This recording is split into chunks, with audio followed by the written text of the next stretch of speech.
first ever factory outlet, Chandanagar, Mukunda Jewelers, opening soon. No making charges.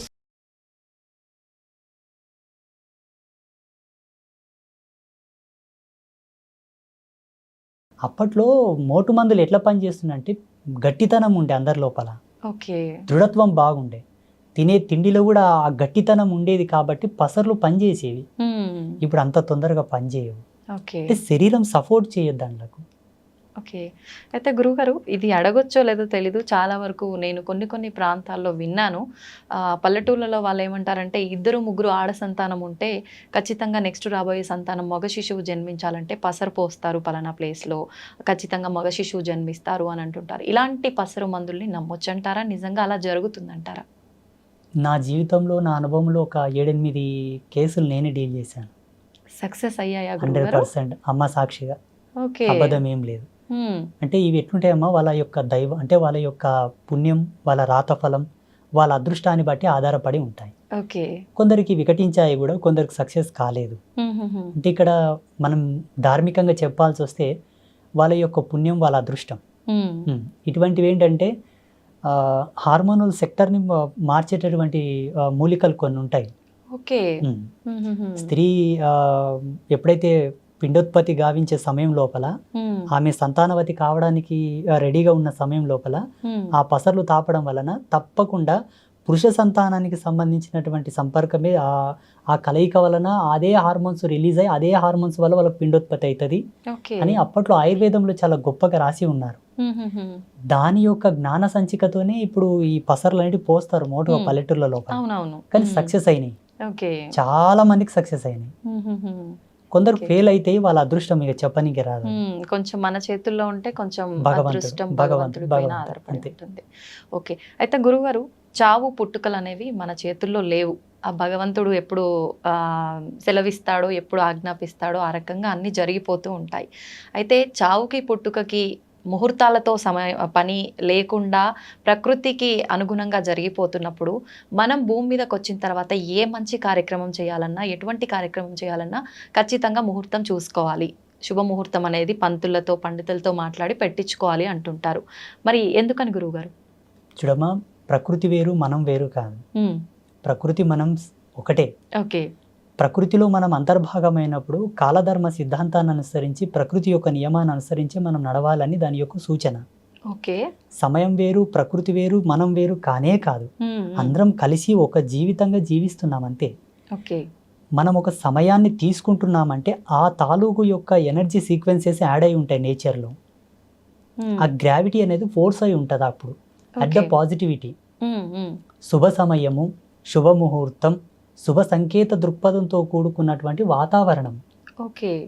మంచి నీ జీవనాడులకు, నీ జీవ చైతన్యానికి, నీ ఆరా సిస్టానికి అది అనుసంధానం అయ్యి ఉండే టైం అది.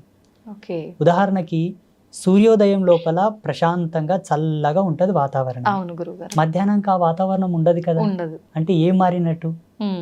సూర్యుని యొక్క తాపం పెరిగి వేడి ఎక్కువ ఉత్పన్నం అయ్యింది కాలంలోనే. ఇదే కాలంలోనే మార్పులు జరుగుతున్నాయా లేదా? అలాగే ఋషుల యొక్క ద్రష్టత్వం, ఋషుల యొక్క దార్శనికత ఇక్కడనే మనకు గొప్పతనం అని తెలుసుకోవాలి మనం. భారతీయ ఋషుల యొక్క గొప్పతనం. ముహూర్తాన్ని ఛేదించి ముహూర్తం యొక్క నిశ్చయం చేసేటటువంటి ఏకైక గణాంక సిద్ధాంతం మనదే. హిందూయిజంలోనే ఉంది, ఎక్కడ లేదు.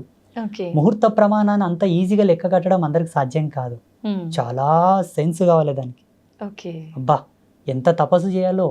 ఇప్పుడు కాలంతో మాట్లాడాలి తల్లి లైవ్గా. కాలంతో లైవ్ లో మాట్లాడితే తప్ప ముహూర్త నిశ్చయం కాదు. ఈ ముహూర్తాలు, ఈ పంచాంగం, ఈ ఆస్ట్రోఫిజిక్స్ అంతా కూడా 14 లక్షల సంవత్సరాల క్రితమే రాయబడింది. 14 లక్షల సంవత్సరాల క్రితం రాయబడ్డటువంటి పంచాంగంలోనే రేపు వచ్చే అమావాస్యకు సూర్యగ్రహణం ఉంది, ఇప్పుడు వచ్చే అమావాస్యకు సూర్యగ్రహణం ఉందని ఇప్పుడే మన పంచాంగంలో రాశారు. కరెక్ట్ ఆ రోజు సూర్యగ్రహణం పడుతుందా లేదా మీరు చెకప్ చేసుకోండి కావాలంటే. 100% మన పంచాంగంలో చెప్పిన ముహూర్తంకే సూర్యగ్రహణం పడుతుంది. అంటే 14 లక్షల సంవత్సరాల క్రితమే నిశ్చయమైనటువంటి ముహూర్తాలే ఇప్పటికీ ఉన్నాయి. అమావాస్య, పౌర్ణమి, గ్రహాలు, నక్షత్రాలు, మనకొచ్చే పుష్కరాలు, కుంభమేళ, ప్రతి ఒక్కరు పెట్టుకునే ముహూర్తాలు, ఎవ్రీథింగ్ ఆల్సో, ప్రతిది కూడా. అంటే ఇది ఎంత డెప్త్ అండ్ డెప్త్ సైన్స్ అంటే అమ్మ, మానవుడు కొన్ని లక్షల యోజనాల కిందికి వెళ్తే తప్ప ఈ అర్థం మనకు రాదు. అవును. కానీ ఋషులు ఎలా ఇచ్చారో, అందుకే గురువుని సాక్షాత్తు భగవంతుడితో సమానం పోల్చారు మన ధర్మంలో. భగవంతుడే ఒక మనిషి వచ్చి మనకి ఇన్ని అద్భుతాలను ఇచ్చాడని నేను భావిస్తున్నాను. ఇప్పుడు రేపు అన్నది కూడా భవిష్యత్తే కదమ్మా. వచ్చే అమావాస్యకే సూర్యగ్రహణం పడుతుందని ఇప్పుడు పంచాంగంలో రాశారు కదా. వీళ్ళు రాసిన దానికి అక్కడ గ్రహాలు మారుతున్నాయా, లేకపోతే అక్కడ గ్రహాలు మారేదాన్ని బట్టి వీళ్ళు రాశారా? మారేదాన్ని బట్టే వీళ్ళు రాశారు. వీళ్ళకి ఎలా తెలుసు? అప్పుడు రాకెట్స్ లేవు కదా గ్రహాల దగ్గరకు పోవడానికి. అవును. ఇప్పుడు ఏరోప్లాన్స్ ఉన్నాయి, అప్పుడు రాకెట్స్ లేవు కదా. ఒకవేళ మా ధర్మం లోపల విమానాలు ఉన్నాయి, పుష్పక విమానాలు ఉన్నాయి అంటే నువ్వు నమ్మరు. పోనీ అట్లానే పోయి చూసిండ్రంటే కూడా నమ్మరు. లేవు, ఇప్పుడిప్పుడే కనిపెట్టారా అని అంటారు. నిజంగా ఉన్నాయా గురుగారు పుష్పక విమానాలు? 100%, 100% ఉన్నాయి. ఆత్మసాక్షి ఉన్నాయి. చూడమ్మా, ఈ కాలంలో లేదేది మానవుడు కనిపెట్టాడు. ఇది వరకు ఉన్నది ఏదో ఆయనకు ఆ దార్శనికత వచ్చే కనిపెడతాడు.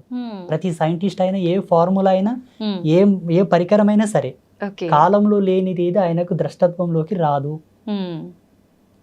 ఉన్నదే వస్తుంది. వాళ్ళ యొక్క ప్రజ్ఞా పాఠవాలను బట్టి వాళ్ళు శోధించుకొని దాన్ని కనిపెట్టి రిలీజ్ చేస్తారు బయటికి. ప్రతిదీ కూడా ఒకప్పుడు వాడబడిందే మనకు జ్ఞానం లోపలికి వస్తుంది. ఓకే.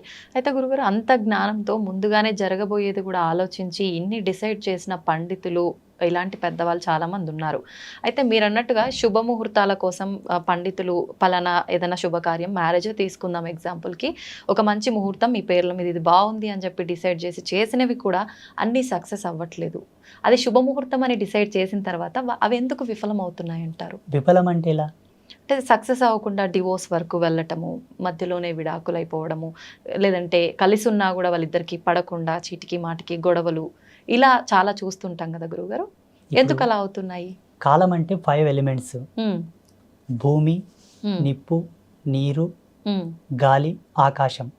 ఈ 5 ఎలిమెంట్స్ యొక్క సమ్మేళనమే కాలం. టైంకి ప్రత్యుత్తరమైన రూపమే ప్రకృతి. ఈ ప్రకృతి పంచభూతాలు, పంచభూతాలే కాలం. ఇవేవి వేరు కాదమ్మా, అన్ని ఒకే సర్గా. అయితే పంచభూతాల ప్రమోదంగా వచ్చేటటువంటి ఆ యొక్క పాజిటివిటీ ఏదైతే ఉందో అది నీ జీవధర్మ సిద్ధాంతానికి అనుసంధానం కావాలని ముహూర్తం ఉంది. ఇక్కడ ఒకరినొకరు అర్థం చేసుకొని కాపురం చేయనికి చేతగాక హోదాలు అడ్డం పెట్టుకొని, డబ్బు అడ్డం పెట్టుకొని, నీ జాబ్ తక్కువ, నా జాబ్ ఎక్కువ, నీవు నాతో కలిసి అంటే వ్యక్తిగత భేదాలు పెట్టుకొని విడిపోవడానికి ముహూర్తానికి సంబంధం లేదు. ప్లీజ్. ఇది వ్యక్తుల యొక్క సహజ సిద్ధమైన నిర్మాణంలో జరిగే కాపురాలి వల్ల. దీనికి కారణం ఏంటంటే ఇప్పుడున్న సామాజిక రుగ్మతలు, ఒకరితో ఒకరిని పోల్చుకుంటున్నారు. ఆ పోలిక వల్ల విభేదాలు వచ్చి విడిపోతున్నారు చాలా మంది. ఇంకొంత సర్దుకోవడం లేదు, ఓపికలు లేవు మన వాళ్ళకి. ఇప్పటి మానవునికి ఓపిక లేదు. అప్పట్లో పాతకాలంలో ఎన్ని విపత్తులు వచ్చినా, ఎన్ని ఇబ్బందులు వచ్చినా ఓపిక గట్టి ఉండే. ఓపిక ఎంత దృఢమో జన్మ అంత సార్థకత అని చెప్తారు మన ధర్మంలో. ఓపిక లేని వాళ్ళ జన్మలు సార్థకతను పొందవు. ఓపిక లేకపోవడం వల్ల విడిపోతున్నారు, కానీ ముహూర్తం ఏం తప్పు లేదు ఆడ. ముహూర్తం యొక్క సిస్టమ్ వేరు. ఇప్పుడు ముహూర్తాలు, ఈ నక్షత్రాలు, ఈ పంచాంగాలన్నీ 83 లక్షల జీవరాశులు పాటించవు. మనిషి ఈ పరివర్తనలోకి రాగలిగాడు. ఈ విజ్ఞాన శోధన చేశాడు మానవుడు. ఈ కాలగణన సిద్ధాంతాన్ని మనం మాత్రమే ప్రతిపాదించాం, మిగతా జీవరాశులు కాదు. అందులో ఒక మంచి, చెడు, ఇది శుభం, ఇది అశుభం, ఇది ఒక ఆరోగ్యకరమైనటువంటి వ్యవస్థ. ఇక్కడ మనం చెడిపోయి మళ్ళీ ముహూర్తాన్ని నింద చేయడం ధర్మం కాదు. అంటుంటారు కదా గురుగారు. కానీ అంటే ఈ మధ్య కాలంలో అంటే పెట్టిన ముహూర్తం కరెక్ట్గా లేదేమో, కరెక్ట్గా వీళ్ళిద్దరికి మ్యాచ్ అవ్వలేదేమో, ఆ పంతులు అంటే ఎలా డిసైడ్ చేశాడో ఇలా జరిగిపోయింది. ఆ విషయానికి వస్తే మీకు ఒక ఎగ్జాంపుల్ చేస్తాను. సీతారాములు నడయాడిన కాలం, ఆ కాలం ధర్మవంతంగా ఉండేనా? ఇప్పుడు ఈ కాలం ధర్మవంతంగా ఉందా? ఆ కాలంలో ధర్మం సమున్నతంగా ఉంది. ఎందుకంటే శ్రీరామచంద్ర ప్రభుల వారు పుట్టినప్పటి నుంచి వారి అవతార సమాప్తి అయ్యే వరకు కూడా ధర్మం సమున్నతంగా ఉన్నదని చెప్పి మన గ్రంథాల ఆధారంగా చెప్పబడి ఉన్నాయి. ఎంతో మంది ఋషులు కూడా చెప్పారు. శ్రీరామచంద్ర ప్రభుల వారి యొక్క ముహూర్తం ఎవరు పెట్టారు? పెళ్లికి ఎవరు నిశ్చయం చేశారు?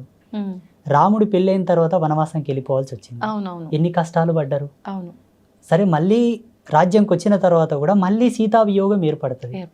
సీత కలిసిన తర్వాత ఆమె భూమిలోకి వెళ్ళడం, ఈయన అవతార సమాప్తి చేసుకోవడం. వాళ్ళు ఎక్కడ సుఖపడ్డారు?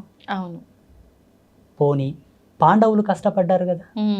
పోనీ శ్రీకృష్ణుడు కూడా కష్టపడ్డాడు కదా. అవును. పోని దేవేంద్రాదులు కూడా కష్టపడ్డారు కదా. ఇప్పుడున్న మానవుడు, ఇప్పుడు జీవించే మానవుడు దాని భూతద్దంలో ఎట్టి చూస్తున్నాడు ముహూర్తాన్ని. ఓకే. దాని యొక్క నిర్మాణం వేరు. ముహూర్తాన్ని తప్పకుండా మానవ జన్మ ఎత్తిన తర్వాత ప్రతి మానవుడు ముహూర్త నిశ్చయంతోనే జీవితకాలం గడవాలి.